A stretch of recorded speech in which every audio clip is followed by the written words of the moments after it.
안녕하세요. 네, 이번 시간에는 그림으로 이해하는 상대성 이론, 상대성 이론을 어떻게 그림을 통해서 쉽게 이해할까 한번 생각해보는 그런 시간이 되겠습니다. 오른쪽에 있는 이 그림은요, 애셔라는 화가가 그린 상대론이라는 그림입니다. 지금 보시면 다소 이상하게 느껴질 겁니다. 네, 이게 도대체 어디가 위인지 어디가 아래인지 알 수가 없게 나타나 있죠. 이 비슷한 장면을 어딘가 영화에서 보셨을 텐데 바로 그 해리포터의 그 호그와트 기숙사에서 보면 움직이는 그 계단이 있을 겁니다. 바로 그 모습하고 굉장히 비슷한 거를 알 수가 있겠죠. 자, 시작하기 전에 몇 가지 이야기하겠습니다. 첫 번째, 상대성 이론은 어렵지만 결코 어렵지 않다. 이상한 얘기죠. 네, 상대성 이론은 아주 세부적인 어떤 수학적인 과정들을 다 이해하려면 어렵겠지만 의외로 그 기본적인 의미는 간단하다. 두 번째, 멀리서 보면 더 잘 보이는 것들이 많다. 네, 상대성 이론만 보면 매우 어렵지만 좀 더 큰 세계, 왜 그것이 나타나게 됐을까? 사회적 배경이라든지 이런 관점을 이해하면 좀 더 흥미롭게 볼 수 있는 것들이 많고요. 그리고 그림 속에서 많은 힌트를 찾을 수 있을 겁니다. 왜냐하면 당시에 많은 화가들이 이미 상대성 이론에 대해서 관심을 가지고 있었기 때문입니다. 자, 그럼 본격적으로 시작하겠습니다. 자, 상대성 이론이 뭐라고 생각하시나요? 아인슈타인이 이 문제에 대해서 간단하게 대답한 게 있습니다. 물론 번역한 거였고요. 남자가 예쁜 여자와 1시간을 있으면 1분처럼 느껴질 것이다. 그러나 뜨거운 난로 위에 1분 동안 앉아 있으면 1시간보다도 길게 느껴질 것이다. 그게 바로 상대성이다. 이게 아인슈타인의 아주 간단한 어떤 기자의 답변이었습니다. 그리고 상대성 이론 하면 이게 뭐죠? 라고 할 때 그때 그 이름을 살펴보아야 됩니다. 그래서 이름에 답이 있습니다. 자, 상대성. 바로 무슨 뜻일까요? 모든 운동은 상대적이다. 다만 빛만 빼고. 이 뜻입니다. 자, 이름을 통해서 본다면 상대성 이론 뭐야? 누가 묻는다면 바로 모든 게 상대적이다. 딱 하나 빛만 빼고. 이렇게 간단하게 요약할 수 있습니다. 자, 이 영상 하나 보여드릴 텐데요. 이 영상은 어떤 버스 안에서 바라본 외부의 모습입니다.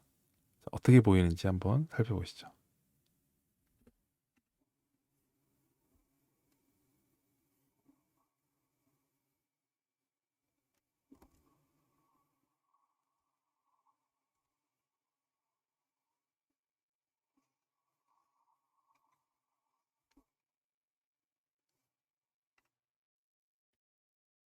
네. 어, 이 버스는 어딘가를 달리는 것처럼 보이죠. 그런데 밖이 조금만 더 어두웠다면 어떤 생각이 들었을까요? 과연 앞으로 가고 있는 것처럼 느낄까요? 혹은 뒤로 가고 있는 것처럼 느낄까요? 혹은 정지한 것처럼 느낄까요? 이번엔 비행기입니다. 비행기의 모습을 한번 보시죠.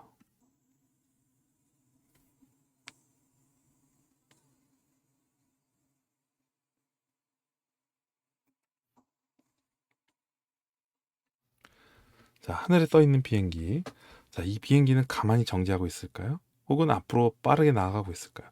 구름이 뒤로 가고 있는 모습을 보면 아마도 앞으로 가고 있을 거야 이렇게 생각할 수도 있습니다. 그런데 구름도 움직이고 있죠. 비행기도 움직이는 것처럼 보이죠. 자, 그러면 비행기의 정확한 속력을 알 수 있을까요? 물론 비행기가 비행할 때 속력을 측정할 수 있는 다른 여러 가지 방법이 있습니다만 간단하게 생각해 본다면, 그리고 저 해가 없다면, 바닥이 온통 구름만 있다면 우리는 지금 현재 움직이고 있는지, 그냥 가만히 떠 있는지, 혹은 앞으로 가는지 뒤로 가고 있는지 알기가 매우 어려울 겁니다. 그게 상대성 이론에서 이 상대성 이론의 기본인 상대성 원리가 등장하게 된 아주 중요한 사건입니다. 즉, 이 제가 지금 던졌던 이 질문에 대한 답을 알기 위해선 기준이 필요하다는 겁니다. 그 기준은요, 과학에서는 좌표계라고 합니다. 내가 움직이는지 안 움직이는지 어떤 기준이 하나 필요하다는 거죠. 예를 들면 교실에서 내 위치를 파악하는 방법은 교탁, 중앙에 있는 교탁이 되거나 혹은 가장 좌측 이런 것들이 되겠죠.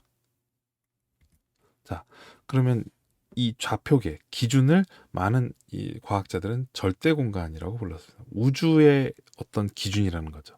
이것을 알려고 수많은 사람들이 노력했는데 안타깝게도 이것이 실패했습니다. 네. 19세기까지 그렇게 찾으려고 노력했지만 결국 실패했다는 거예요. 이 갈릴레오는 뭐라고 얘기했냐면요. 어떻게 운동하는가는 보는 사람에 따라 다르다라고 이야기를 합니다. 그리고 그 책에서 얘기를 하죠. 그렇지만 정답이 없느냐? 그렇지는 않습니다. 다만 그냥 다르게 보일 수는 있어.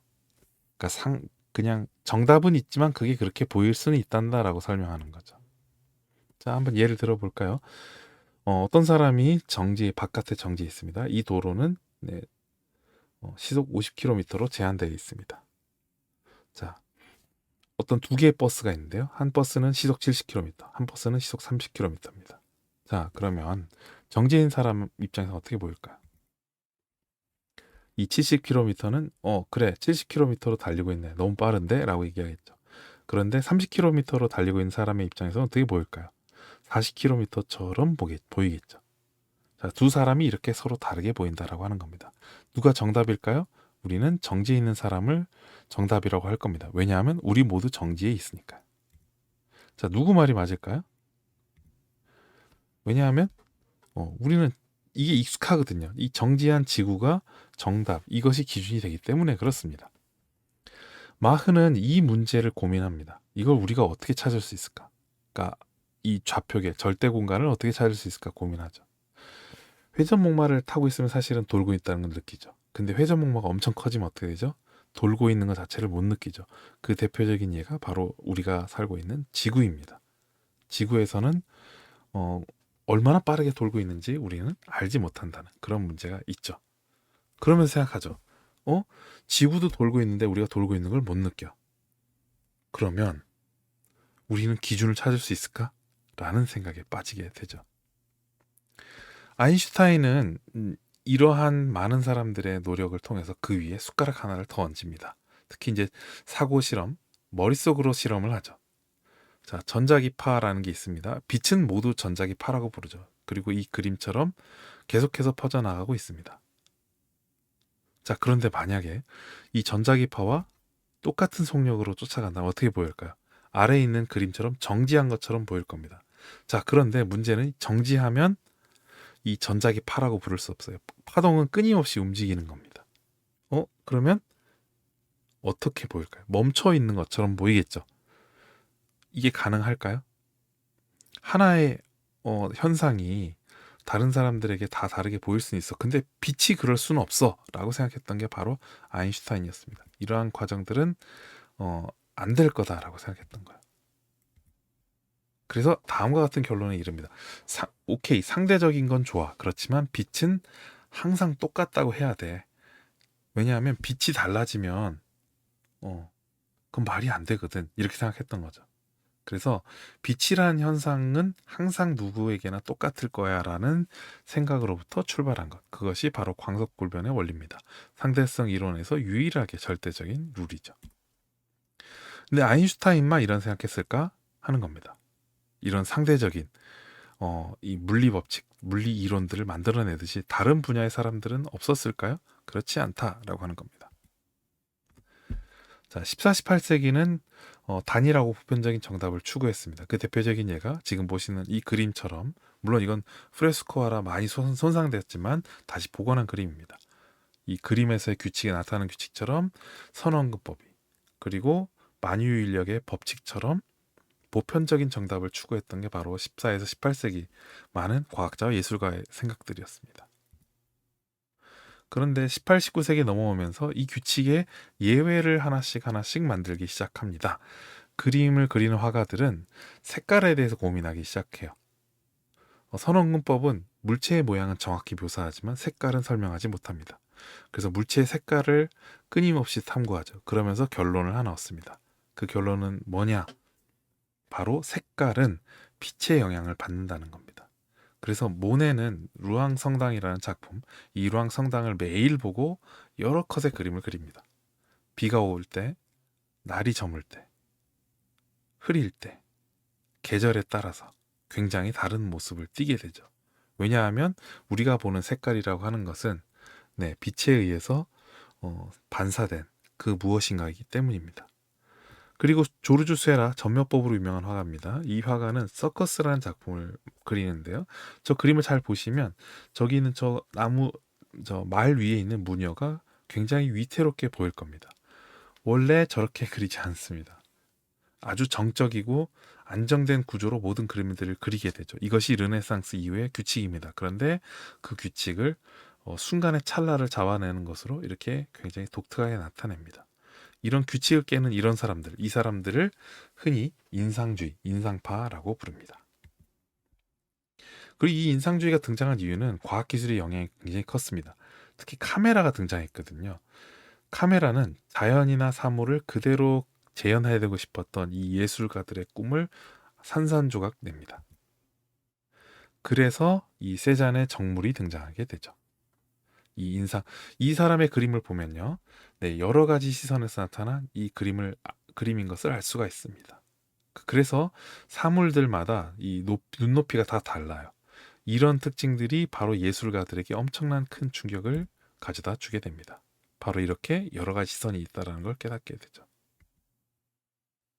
그래서 20세기 이르면요, 이 절대적인 규칙이 없다라는 입장으로 선회하게 됩니다. 그래서 피카소라든지 뒤샹이라든지 그 외 많은 예술가들이 자기 나름의 새로운 대안들을 들고 등장하죠. 그래서 더 이상 예술의 목적은 무언가 존재하는 것을 다시 그대로 똑같이 따라내려고 하는 재현, 레프레젠테이션이 아니라 표현, 작가가 생각하는 그 무언가를 나타내는 것, 그 표현에 있다고 생각하게 됩니다. 그래서 소위 예술하면 주관적이고 작가의 특성이 반영되는 그런 생각들이 20세기에 본격적으로 구현되게 됩니다. 그렇다면 대체 이 20세기에 왜 상대성 이론이 등장하고 왜 화가들은 이렇게 새로운 생각을 하게 됐을까요? 첫 번째는 이 제국주의 충돌을 들 수가 있습니다. 지금 보시는 이 지도는 유럽 열강이 어떻게 아프리카를 나눴는가 하는 것들에 대한 그 과정 중의 일부를 드러낸 겁니다. 보시면 북아프리카 이 위쪽으로부터 프랑스가 내려오기 시작하고요. 남쪽에서부터 진격해 올라가는 영국, 이런 모습들을 볼 수가 있습니다. 그리고 이런 것들이 여러 열강의 충돌로 이어지죠. 그리고 이 아프리카뿐만 아니라 남미 대륙, 그다음에 아시아까지 유럽 열강들이 많은 이 식민지를 차지하게 됩니다. 그런데 이 식민지가 결국은 남아있을 때는 괜찮지만 서로 국경을 맞대고 더 이상 얻을 게 없을 때 서로 충돌하게 되죠. 그리고 이 식민지의 충돌은 실제로 뭘 의미했느냐? 이 제국주의가 더 이상 답을 주지 못한다라고 하는 그런 생각이 이를 수도 있다는 겁니다. 이 제국주의를 지탱하는 건 바로 계몽주의였습니다. 유럽이 정답이고 유럽의 정치와 제도와 문화가 가장 우월하다. 이 생각에 출발했던 거죠. 그런데 이것들이 서로 충돌하고 서로 잡아먹고 싸우게 되는 거죠. 그리고 산업혁명은 우리에게 많은 이득을 가져다 줬지만 동시에 빈부격차라는 문제를 낳고요. 그 다음에 아이까지 중노동에 빠지게 되는, 그리고 많은 사람들이 삶의 질이 허덕이고, 그리고 스모그라든지 여러 가지 환경오염과 그런 피해에 이르는 그런 문제들을 가져오게 됩니다. 그리고 예술가들은 더 이상 이 학교에서 배우는 예술에 대해서 굉장히 지루해하고요. 그리고 그 교육을 받지 못했던 수많은 사람들이 새로운 도전을 하죠. 지금 보시는 이 그림은 프랑스 예술 아카데미, 바로 그 모습입니다.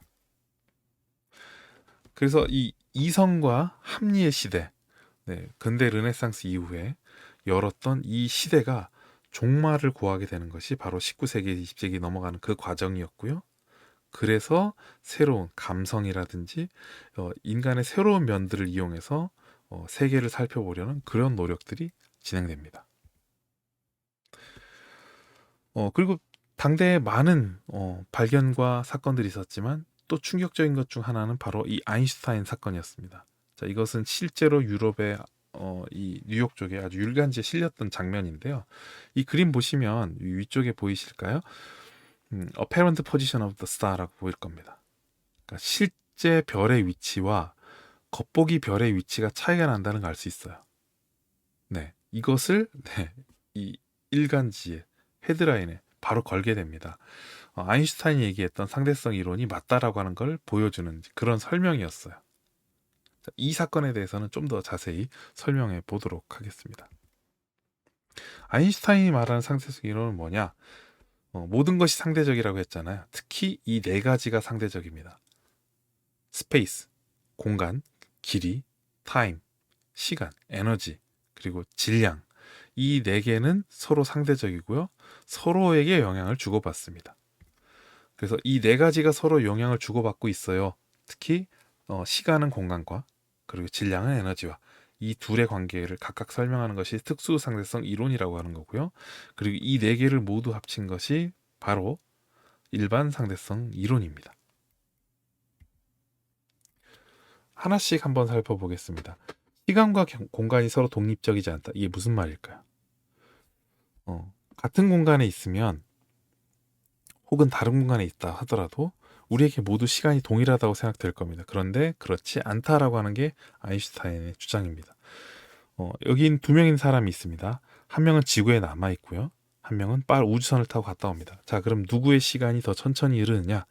빠르게 이동하는 우주선에 있는 사람의 시간이 더 천천히 흐른다는 겁니다. 자, 그럼 이 두 명이 처음에 쌍둥이라고 칠게요. 그러면 긴 우주여행 갔다 오고 나면 지구에 있는 사람은 더 이상 이 우주선을 타고 갔다 온 쌍둥이와 나이가 같지 않게 되죠. 그래서 이것을 트윈 패러독스, 쌍둥이 패러독스라고 부릅니다. 그러니까 물체가 운동을 빨리 하면 빨리 할수록 시간이 느려진다. 이것을 시간 지연 혹은 시간 팽창이라고 부릅니다. 자, 이것을 잘 살펴볼 수 있는 그림이 바로 오른쪽에 있습니다. 살바도르 달리가 그린 기억의 지속이라는 작품입니다.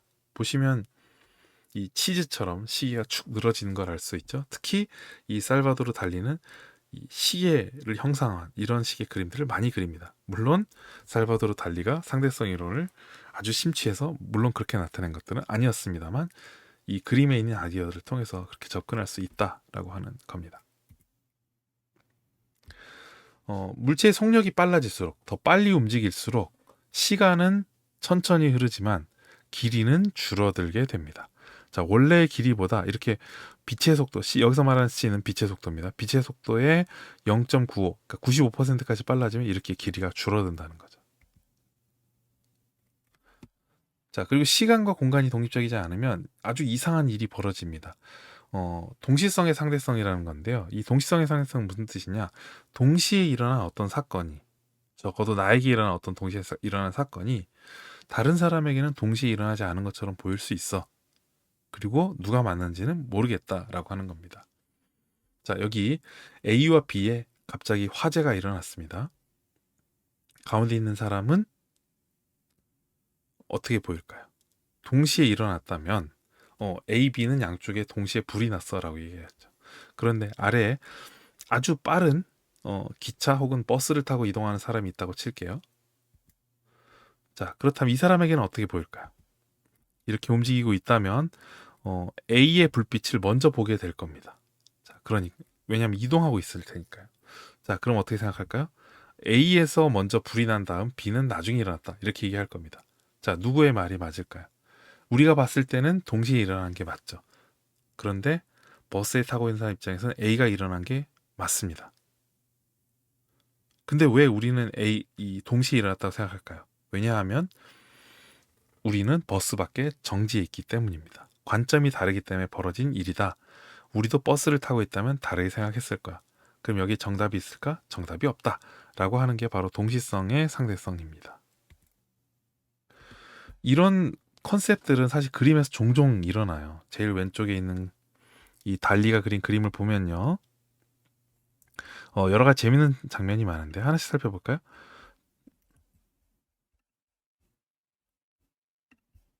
여기 있는 이 남자처럼 보이는 부분 보이나요? 어떤 사람처럼 보이기도 합니다만 저것은 또 한편 바위처럼 보이죠. 그리고 이 아래에 무언가 길게 흐트러지는 해초처럼 보이지만 동시에 어떤 사람의 머리카락처럼 보이기도 하죠. 그리고 가운데 있는 그림은 이 마르크 샤갈이 그린 마을과 나 이런 작품입니다. 보시면은 이 사람이 거꾸로 서 있죠. 그리고 큰 어떤 바닥 같기도 하면서도 어떤 사람의 혹은 어떤 동물의 형상이 되기도 합니다. 네. 그리고 세 번째 그림 곤살베스라고 하는 아주 이색적인 이런 초현실적인 그림을 잘 나타낸 사람인데요. 저 그림의 멀리서부터 보기 시작하면요, 마치 사람들이 어떤 길 위에 쳐져 있는 줄에서 줄타기를 하고 있는 것처럼 보일 겁니다. 그런데 가까이 있는 여성을 보면 어떨까요?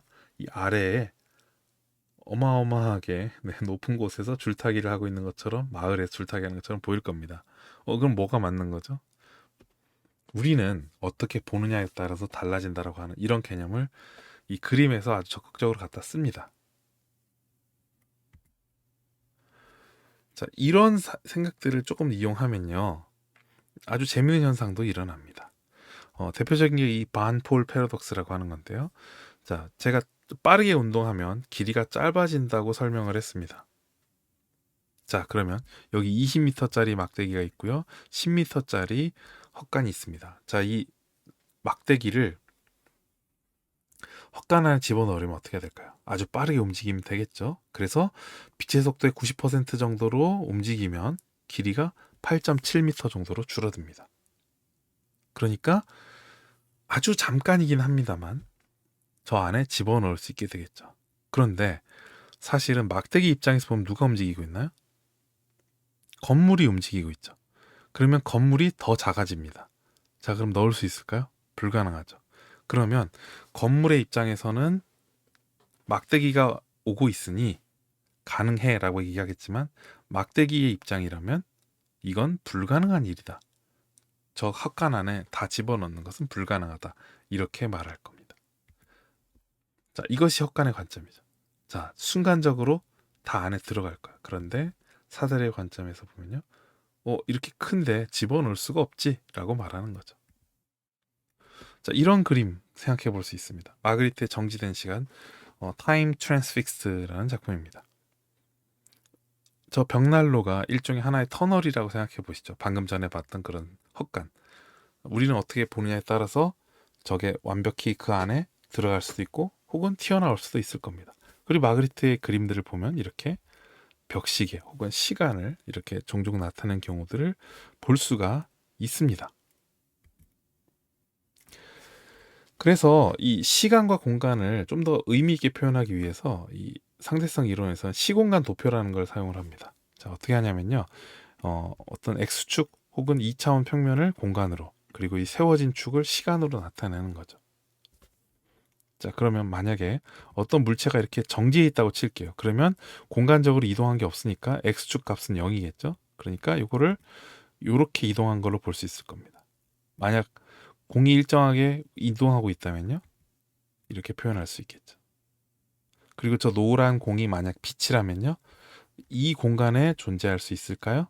불가능합니다. 왜냐하면 빛보다 빠른 건 없으니까요. 그래서 우리는 항상 이 안에 존재하게 됩니다. 이 깔때기의 안쪽 면에 우리가 살아가는 거고요. 이 깔때기 바깥쪽 면은 실제로 그 무언가가 있다고 하더라도 우리는 알 수가 없습니다. 그래서 이 선들을 사건의 지평선이라고 부르기도 하죠. 마치 여기 있는 것들은 알 수 없다는 그런 뜻이죠. 자, 그러니까 이 상대성 이론은 항상 우리를 빛으로 제한합니다. 빛의 속도에 의해서 제한된 공간에서 우리는 정보도 얻고 우리는 그 무언가가 있다는 사실을 알게 된다라고 주장합니다. 자, 이런 공간을 한번 생각해 보시죠. 그러니까 방금 전에 보여드렸던 이 그림은 사실은 옆에서 본 모습입니다. 위에서 보면 어떻게 보일까요? 그 모습을 상상하고 이 그림을 다시 한번 살펴보세요. 자, 이 그림은 미래주의 화가인 지어코모 발라가 그린 그림입니다. 보시면은 이 스피딩 카라고 하는 작품인데, 지금 보시면은 뭔가 회오리 치며 지나가는 것처럼 보이죠?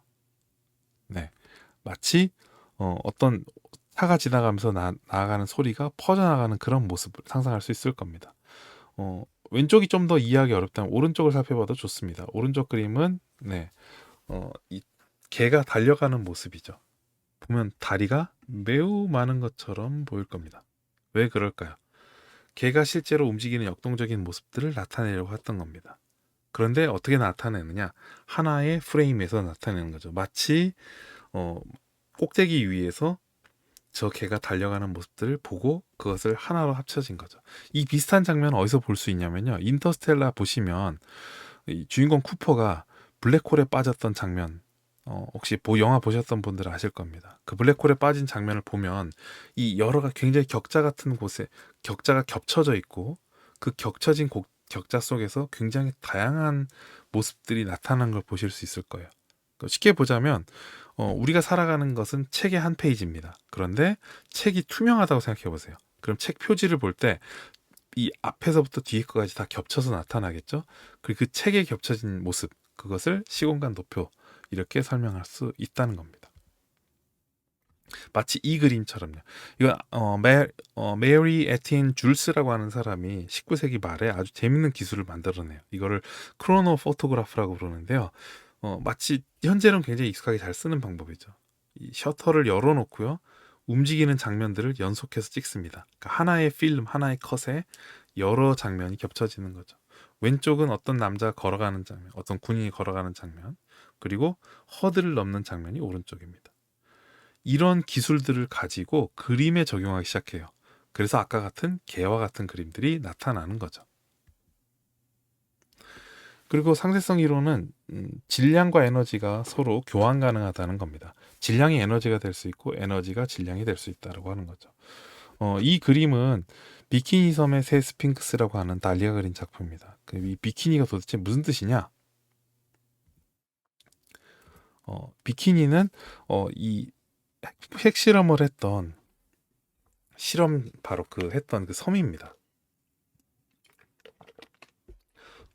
미국이 맨하탄 프로젝트를 통해서 독일에게 항복을 얻기 위해서 사실은 원자폭탄을 먼저 개발을 했고요. 그리고 그 실험을 비키니 섬에서 하게 됩니다. 그 이후에도 사실 약 20차례 이상 했고요. 그래서 이 남자의 뒤통수를 보시면 그냥 예사롭지 않죠. 그냥 뒤통수로만 보이나요? 이 핵폭탄이 떨어졌을 때 어떤 그 버섯구름처럼 보이지 않나요? 그리고 이 중간에 있는 이 모습은 그냥 나무인데 마치 방금 전에 봤던 남자의 뒤통수 같기도 하고 저 멀리 있는 건 바위 같기도 하고 뒤통수 같기도 하고 네, 이 서로 다르게 해석될 수 있는 아주 그런 독특한 기묘한 그림을 그리게 됩니다. 그리고 여기까지는 특수상대성 이론이었다면 지금부터는 일반 상대성 이론에 대한 얘기입니다. 대표적인 예가 이 중력 렌즈 효과입니다. 질량이 큰 물체는 더 큰 중력을 갖게 됩니다. 그리고 중력이 커지면 그것은 주변 시공간을 찌그러뜨린다라고 하는 거죠. 그래서 여기 아주 큰 블랙홀이라든지 아주 질량이 큰 어떤 천체가 있다고 칠게요. 그럼 공간이 찌그러지니까 실제로 여기서부터 온 별빛은 원래 이렇게 와야 되지만 찌그러져 있어서 이쪽으로 당겨집니다. 이쪽 불빛도요 이렇게 가야 되지만 당겨집니다. 그럼 마치 이것은 여기 하나의 볼록 렌즈가 있는 것처럼 여기에 초점이 맺히게 되죠. 그러니까 이런 효과를 중력 렌즈 효과, 그래비테이셔널 렌징이라고 부릅니다. 마치 오른쪽에 있는 이 그림은 살바도르 달리가 그린 이 불가지론적 상징이라는 작품인데요. 보시면 멀리서부터 날아온 이 수저의 끝부분이 여기 이렇게 휘어지는 걸 볼 수 있죠. 네, 이런 것들처럼 네, 이렇게 빛의 궤적이 휘어질 수 있다. 공간에 의해서 이것이 중력 렌즈 효과입니다.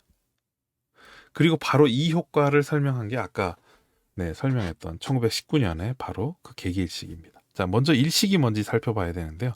태양과 달, 지구 이런 식으로 나열되는 겁니다. 원래 달은 이렇게 돌죠. 그리고 어쩔 때 아주 일부분, 바로 이 부분이죠. 여기에서 태양이 완벽히 지구에 가려질 때가 있습니다.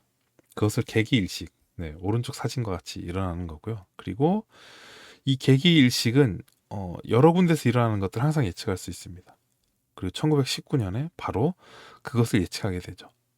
그래서 바로 이 위치, 아프리카로 에딩턴이라는 과학자와 여러 팀들이 떠나게 됩니다. 그리고 그 팀들이 바로 계기일식이 일어날 때 태양 뒤편에 있는 이 별이 어떻게 보이는지, 태양이 완전히 꺼졌을 때, 그러니까 달의 그림자에 가려서 완전히 안 보일 때 어떻게 나오는지를 측정해 보려고 했던 겁니다. 왜? 그럼 평소에는 관측이 안 될까요? 왜냐하면 태양빛이 너무 밝기 때문이죠.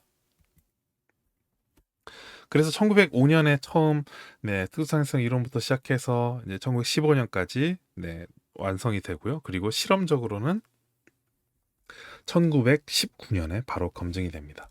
자, 이제 이 태양이 렌즈 역할을 하면요. 원래는 여기 있지만 그럼 이렇게 들어와야 되죠. 그런데 이 빛이 이렇게 휘어지는 겁니다. 그래서 우리 눈엔 직선으로 들어오기 때문에 여기 있는 것처럼 보이게 돼요. 이것을 중력 렌즈 효과라고 부릅니다. 그러니까 이론이 먼저 나오고요. 1919년에 그것이 검증이 됩니다. 그래서 아인슈타인을 천재라고 부르기도 하죠. 실험하지 않고 아이디어들을 만들어냈기 때문입니다. 그리고 이런 아이디어들은요. 중력장이라고 하는 아이디어인데요. 중력에 어떤 변화가 생기면 이게 마치 물결처럼 온 세상으로 퍼져나갑니다. 그것은 빛의 속도로 퍼져나가죠.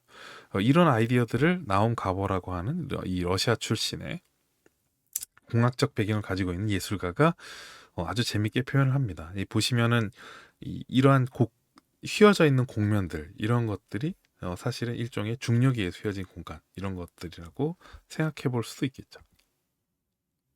자, 다시 얘기하지만 결국에는 이 시간과 길이와 에너지와 질량 이 모든 것들이 하나로 얽혀 있다라고 하는 게 상대성 이론이 주장하는 그 마지막입니다.